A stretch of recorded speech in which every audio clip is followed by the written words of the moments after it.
Bon, j'ai une bonne nouvelle pour vous. Hier, la délégation aux droits des femmes de l'Assemblée nationale a adopté à l'unanimité le rapport de ma mission d'information sur la parentalité que j'ai menée avec une collègue du MoDem, Delphine Lingman. Je suis très heureuse parce qu'on a réussi à arriver à 44 propositions communes malgré nos désaccords politiques pour une parentalité plus égalitaire. C'était absolument central. Il faut savoir qu'aujourd'hui, 90% des inégalités de revenus entre les femmes et les hommes sont liées à la parentalité. Sont liées au fait que dans la famille, dans le foyer, les tâches parentales et les tâches domestiques ne sont encore pas du tout partagé suffisamment et lié au fait que évidemment dans le monde du travail, eh bien ce sont les femmes qui vont être amenées à chaque fois à s'arrêter, à réduire leur activité professionnelle pour assurer le soin aux enfants. Donc il fallait absolument changer ça. La mesure phare qu'on propose, c'est le congé paternité égal au congé maternité. Vous me direz, oui, mais le congé maternité, c'est aussi se remettre de l'accouchement, c'est aussi peut-être allaiter, etc. Ben oui, mais justement, pendant qu'on se remet de l'accouchement, eh ben, c'est difficile de s'occuper à 100% à temps plein de son enfant. Quand on l'allaite, on ne peut pas en même temps se faire à manger, faire le ménage, aller faire les courses. Donc c'est quand même très bien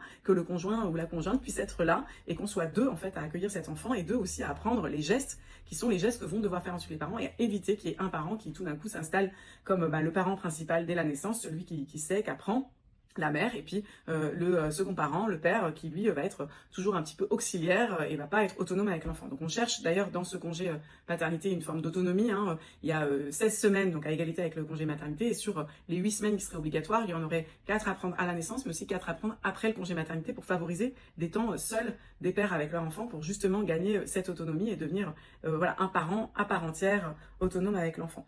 On a aussi des mesures en faveur des mères isolées. Vous savez qu'elles sont en réalité très pénalisée par le système socio-fiscal actuel. Donc on est pour retirer la pension alimentaire des impôts qu'elle paye, évidemment, pour mieux calculer ses pensions alimentaires, pour déconjugaliser l'ASF, qui est une allocation qu'elle ne touche plus dès lors qu'elle se met en couple, qu'elle tombe amoureuse, alors que c'est une allocation pour s'occuper de leur enfant, ce qui n'a aucun sens. Donc on a un certain nombre de mesures dans ce sens-là aussi.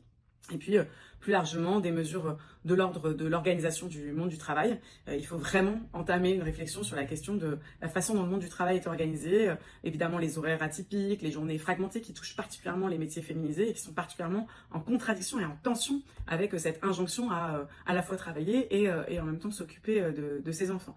On a travaillé sur la question des horaires, les horaires de réunion tôt le matin, tard le soir, qui pénalisent. Et il y a un certain nombre de choses que les entreprises soit pourraient directement mettre en place, soit qu'on pourrait aussi imposer davantage. Voilà. Et puis on lutte aussi sur la question de la santé des mères contre la dépression du postpartum. Il faut davantage former les soignants, il faut permettre l'accès gratuit à un psychologue, il faut aussi peut-être permettre aux conjoints de bénéficier du congé proche aidant quand la mère était en dépression postpartum.